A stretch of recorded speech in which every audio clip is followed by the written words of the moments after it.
कौन चला रहा है हिंदुस्तान की सरकार? कांग्रेस अध्यक्ष सोनिया गांधी,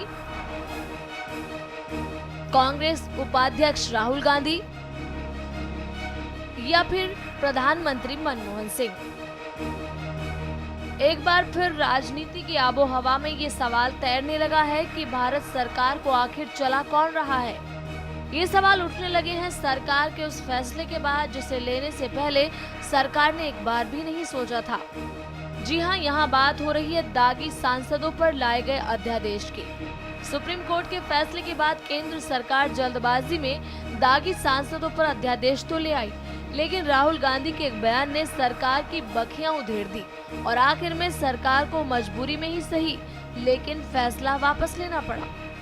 जो यूपीए सरकार पर या मनमोहन सिंह पर या कांग्रेस पर जो एक आरोप लगता है कि यह सरकार पूरे कैबिनेट के साथ या जनतंत्र में चुनी हुई सरकार के रूप में काम नहीं कर रही है, बल्कि यह सरकार एक व्यक्ति विशेष के इर्द गिर्द घूमती हुई नजर आ रही है।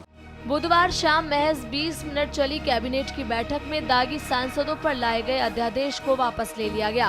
हालांकि सरकार के इस फैसले से उनके कई सहयोगी नाराज हुए, लेकिन ये राहुल गांधी का दबदबा ही था कि सरकार ने सबको अनदेखा कर दिया। सोनिया और राहुल में बहुत अंतर नहीं है। सोनिया और राहुल जिस तरह से नाटक करके माँ बेटे इस देश को गुमराह कर रहे हैं, एक ऑर्डिनेंस को रद्दी की टोकरी में फेंकने की बात करता है और एक प्रधानमंत्री के पीछे खड़ा रहने की बात करता है। माँ बेटे में हिंदुस्तान की संस्कृति में इतना बड़ा अंतर शायद ही देखने को मिलता है, और जब इस प्रकार का अंतर दिखता है तो वहाँ संस्कृति तार तार होती हुई दिखाई देती है। कुछ दिन पहले की बात है जब कांग्रेस महासचिव दिग्विजय सिंह ने बयान दिया था कि कांग्रेस में सत्ता के 2 केंद्र हैं, लेकिन जिस तरह राहुल गांधी के दबाव के बाद सरकार ने अध्यादेश को वापस लिया है, उसके बाद सवाल ये उठ खड़ा हुआ है कि क्या कांग्रेस में सत्ता के 3 केंद्र बन गए हैं?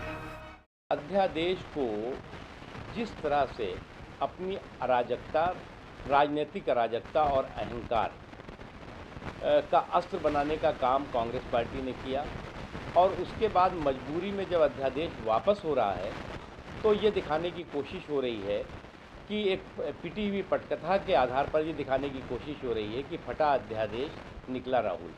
तो उनको ये ध्यान रखना चाहिए कि इस पिटी हुई पटकथा से न तो कांग्रेस का कोई फ़ायदा होने वाला है, न इस सरकार का कोई फ़ायदा। तो ये राहुल जो है वो एक नाकाम और एक फेल कलाकार के रूप में निकला है, कोई बहुत कामयाब नहीं निकला है। आने वाले दिनों में उसका पता लगेगा।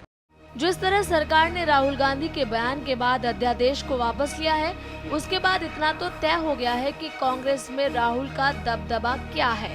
साथ ही उन आरोपों को भी हवा मिल गई है जिसमें आरोप लगते आए हैं कि केंद्र की सरकार मनमोहन सिंह नहीं बल्कि सोनिया और राहुल चला रहे हैं। लेकिन यहाँ एक सवाल उठना लाजमी है कि क्या जब सरकार राहुल के दबाव में अध्यादेश को वापस लेने पर मजबूर हो गई, तो फिर ऐसे में अध्यादेश लाने से पहले सलाह मशविरा क्यों नहीं किया गया? वंदना त्यागी, चैनल 1 न्यूज़।